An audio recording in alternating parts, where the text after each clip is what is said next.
नमस्कार मित्रांनो, तुम्ही हा व्हिडिओ कुठून पाहत आहात आम्हाला कॉमेंट करून नक्की सांगा. आज आपण जी घटना पाहणार आहोत ही घडली आहे धाराशिव जिल्ह्यामध्ये. इथे असलेल्या घाटंगरी परिसरात अन्न व औषध प्रशासन विभागातून निवृत्त झालेले अधिकारी राजाराम जाधव राहत होते. त्यांना प्रतीक नावाचा मुलगा होता. शिक्षण पूर्ण झाल्यानंतर त्याने मेडिकल स्टोअरचा व्यवसाय सुरू केला होता. 3 वर्षानंतर त्याचा विवाह छत्रपती संभाजीनगर येथील नेहा नावाच्या मुलीशी झाला. नेहा एक सर्वसामान्य रूप असणारी तरुणी होती. पण तारुण्यात आल्यावर तिच्यात वेगळीच चमक आली होती. आपल्याला नेहासारखी चांगली बायको मिळाली याचे त्याला समाधान होते.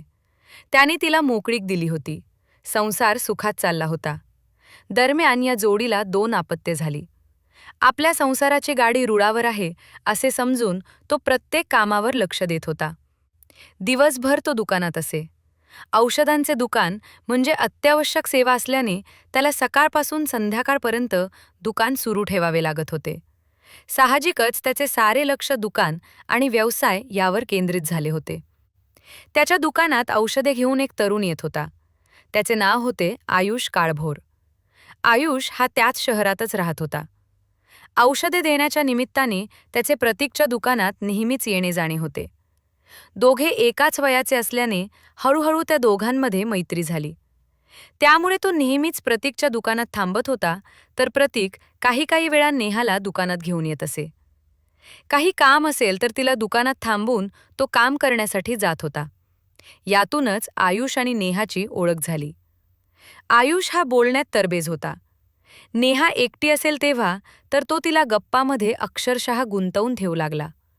दोघांची ओळख म्हणता म्हणता चांगलीच मैत्री झाली होती. दोघांनी एकमेकांचे नंबर घेतले होते. दोघे फोनच्या माध्यमातून एकमेकांना कनेक्ट झाले होते. याचा प्रतीकला थांगपत्ता नव्हता. प्रतीकने मोठ्या विश्वासाने पत्नी नेहाला मोकळीक दिली होती. ही मोकळीक त्याच्या संसाराचा सत्यानाश करणार याची त्याला जाणीवच नव्हती. तिकडे नेहाच्या मनात वेगळाच खेळ सुरू झाला होता. तिला आयुष आवडू लागला होता.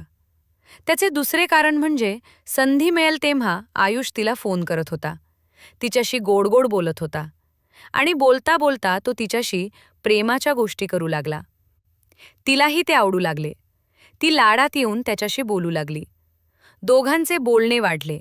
नजरेचे इशारे सुरू झाले. पण भेटण्याचे धाडस आयुषला काही होत नव्हते. कारण नेहा ही विवाहित होती. तिला 2 मुले होते. त्यामुळे तो तिच्याशी लगट करत असला तरी पुढचे पाऊल टाकण्यात तो घाबरत होता. एक दिवस त्याची भीड मोडण्याचं काम तिनेच केले. नेहमीप्रमाणे त्याने फोन केला. दोघांच्या गप्पा सुरू झाल्या. तो बोलता बोलता म्हणाला, "तुम्ही हल्ली दुकानात येत का नाही?" तेव्हा ती म्हणाली, "माझा नवरा मला घरीच थांब म्हणाला आहे. माझ्या नवऱ्याला आवडत नाही दुकानात यायला, म्हणून मी घरीच थांबते." तेव्हा तो म्हणाला, "मला तुम्हाला खूप भेटू वाटते." ती म्हणली, "मग तुम्ही घरी या." हे ऐकून आयुष म्हणाला, "आधीच लोक तुमच्याकडे बघतात म्हणून तुम्हाला नवऱ्याने दुकानात आणायचं बंद केले. त्यात मी घरी येतो हे कळलं तर सगळा घोळ होऊन जाईल." तेव्हा ती म्हणली, "इतका मस्का नका मारू. भेटावं वाटलं असेल तर या घरी." तिने लाजत जणू त्याला हुकूमच सोडला होता. तसा त्याच्याही डोक्यात विचार सुरू झाला. नाही म्हटले तरी त्याला ती आवडत होती. त्यातच तिनेच त्याला घरी बोलवले, म्हणजे तिच्याही मनात काहीतरी असणार. तिचा नवरा दुकानात असल्याने तो काही रात्रीपर्यंत घरी येणार नाही. त्यामुळे कोणाला काही कळणार नव्हते. सगळा विचार करून त्याने मनाचा निर्णय केला आणि तिचे घर गाठले. तिने त्याचे हसत स्वागत केले व त्याला चहा घेणार का असे विचारले. त्याने चहा घेतला आणि नंतर तिला घेतले. त्यांनी बिना कपड्याचा चांगला 3 तास कार्यक्रम केला. नवरा असताना पण पुरुषासोबत खेळ खेळताना तिला जराही लाज वाटली नाही. हा अनैतिक संबंधाचा खेळ मग नेहमीचाच होऊन बसला. आपल्या गैरहजेरीत आपला मित्र आपल्या घरी येतो, आपल्या बायकोशी बोलत बसतो, हे प्रतीकच्या कानावर गेले तेव्हा तो अस्वस्थ झाला होता.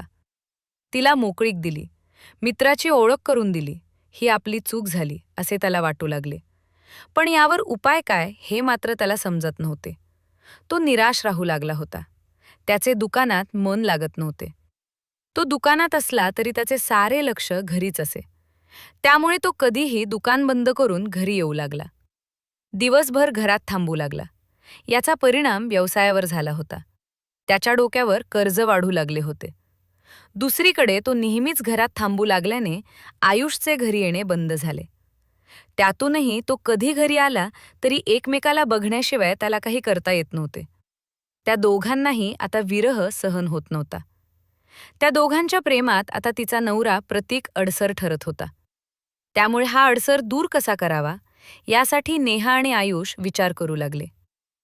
नेहा एक सर्वसामान्य गृहिणी होती, पण एखाद्या सराईत क्रूर गुन्हेगाराप्रमाणे ती षडयंत्र रचत होती हे धक्कादायकच होते. आयुष आणि नेहा यांनी जे काही कारस्थान रचले ते एखाद्या चित्रपटाच्या कथेप्रमाणे होते. आयुष औषधे सप्लाय करणाऱ्या कंपनीत कामाला होता. त्यामुळे त्याला शंका न येणाऱ्या पण जहाल असणाऱ्या विषारी औषधांची माहिती होती.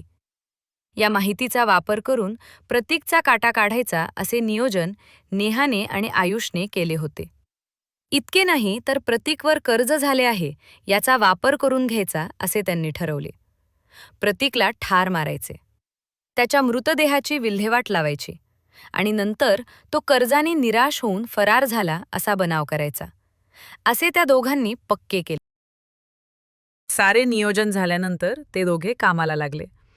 नेहा प्रतीकला म्हणाली, तुमचे कामात लक्ष नाही, मला हे कंटाळा आलाय. आपण माझ्या माहेरी जाऊन येऊ, 2-4 दिवस तिथेच राहू. तुम्हाला थोडे बरं वाटेल आणि मग परत येऊ. तिचे हे गोड बोलणे ऐकून त्याला बरे वाटले. आपण उगाचच तिच्यावर संशय घेतला असे त्याला वाटले. आपण शंकेने जुरत बसण्यापेक्षा सासरवाडीला 4 दिवस राहून येऊ असे त्याला वाटले. त्याने होकार दिला. आईवडिलांनाही तसे सांगितले. ठरल्याप्रमाणे दिनांक 6 मार्च रोजी प्रतीक नेहा आणि 2 मुलांना घेऊन बाहेर पडले. पण छत्रपती संभाजीनगरला न जाता तिने त्याला लोणावळ्याला जाऊ असे सांगितले. तिकडे गेलो तर तुम्ही घरातच बसणार, परत धंद्याची चर्चा करणार. त्यापेक्षा लोणावळ्यामध्ये थांबू, 2 दिवस लॉजवर राहू. तुम्हाला पण हवे ते करता येईल असे तिने दाखवले. तिचा डाव प्रतीकच्या लक्षात आला नाही. तिच्याशी मनसोक्त बोलता येईल, प्रणय करता येईल या विचाराने तो तयार झाला. दोघे एका हॉटेलमध्ये थांबले. ही सगळी माहिती ती आयुषला पुरवत होती.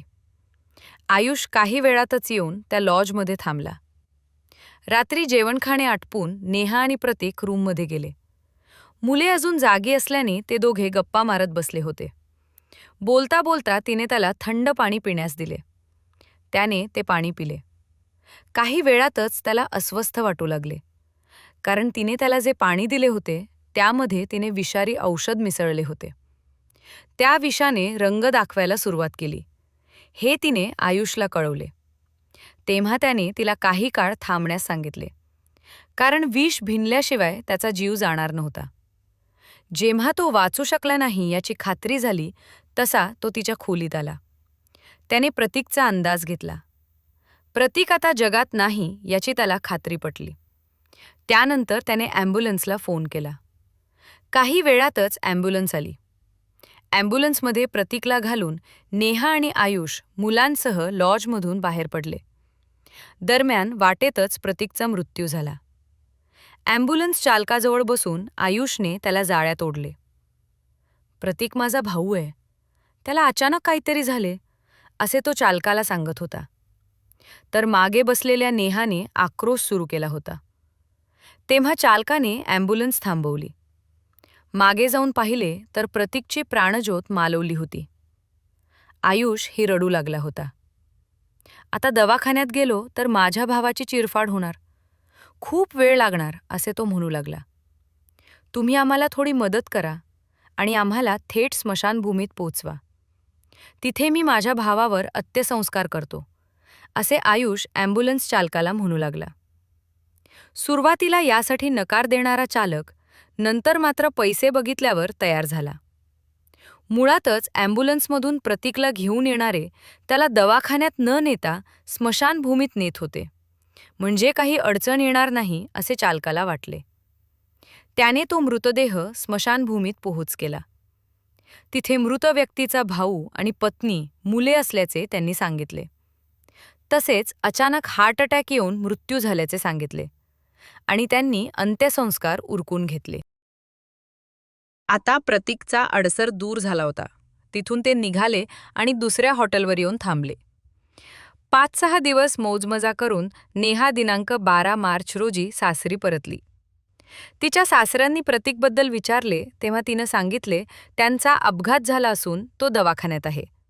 2 ते 3 दिवस त्याला दवाखान्यात थांबायला लागणार आहे. तुम्ही काळजी करू नका. पण आपल्या मुलाचा अपघात झाला, तो दवाखान्यात ॲडमिट आहे. हे ऐकून त्यांच्या वडिलांना चैन पडत नव्हती. आपण लगेचच दवाखान्यात जाऊ, असे ते सुनेला म्हणू लागले. तेव्हा तिनं कशी बशी वेळ मारून नेली आपण उद्या जाऊ, असे सांगून ती मुलांसह घरात गेली. तो दिवस कसा तरी गेला आणि दुसऱ्या दिवशी नेहा ही मुलांसह गायब झाली. मग मात्र प्रतीकच्या वडिलांचा धीर निघून गेला. नेमकं काय चालले आहे हे त्यांना कळत नव्हते. आपल्या मुलाची काळजी करून आपल्या मुलाला काहीतरी होईल म्हणून आपले मुलगा सून आपल्याला दवाखान्यात नेत नसतील या विचारानं ते शांत झाले. 2 दिवस गेले ते मुलांची वाट पाहत होते. पण मुलगा काही आला नाही. मुलाचा आणि सुनेचा फोनही लागत नव्हता. त्यांनी सुनेच्या माहेरी फोन करून विचारणा केली तेव्हा समजले की नेहा किंवा प्रतीक कुणीच तिकडे गेले नव्हते. मग मात्र त्यांनी थेट पोलीस ठाणे घातले. दिनांक 6 मार्च रोजी मुलगा, सून आणि नातवंडे असे सगळे सुनेच्या माहेरी जाण्यासाठी बाहेर पडले होते. पण ते तिकडे गेलेच नाहीच. त्यानंतर सून मुलांसह 12 मार्चला परत आली. तेव्हा तिनं सांगितले की माझ्या मुलाचा अपघात झाला असून तो दवाखान्यात आहे. मी तिला दवाखान्यात जाऊ असे म्हटले तर दुसऱ्या दिवशी ती मुलांसह गायब झाली. अशी माहिती त्यांनी पोलिसांना सांगितली. हे ऐकून पोलीसही चक्रावून गेले. पण सून वागणे पोलिसांना संशयास्पद वाटले. पोलिसांनी तिच्या हालचालीवर बारीक लक्ष ठेवले. तिचा मोबाईल क्रमांक घेण्यात आला. त्या क्रमांकावरून तिचे कोणाला कॉल गेले याचा तपास केला असता तिनं वारंवार आयुष याला कॉल केल्याचं दिसून आले. तसेच दिनांक 6 ते 12 मार्च या कालावधीत ती त्याच्या संपर्कात होती हे दिसून आले. त्यामुळे तो पोलिसांच्या संशयाच्या भोवऱ्यात सापडला होता. पोलिसांनी त्याचेही कॉल डिटेल तपासले. दोघांच्या मोबाईलचे लोकेशन ट्रेस करण्यात आले. तेव्हा ते दोघे 6 तारखेपासून एकत्र असल्याचं दिसून आले. आता पोलिसांच्या सगळा प्रकार लक्षात आला होता. पोलिसांनी तातडीनं हालचाली करत आयुष्याला ताब्यात घेतले. तो बेसावध होता. आपले नाव कशातच येणार नाही असे त्याला वाटत होते. पण त्यालाच पोलिसांनी आधी ताब्यात घेतले. त्याला तोंड उघडण्याशिवाय पर्याय उरला नव्हता. त्यानं सगळा प्रकार पोलिसांसमोर उघड केला आणि पोलिसांनी नेहा हिलाही बेड्या ठोकल्या. मित्रांनो, या घटनेबद्दल तुम्हाला काय वाटते नक्की सांगा. धन्यवाद.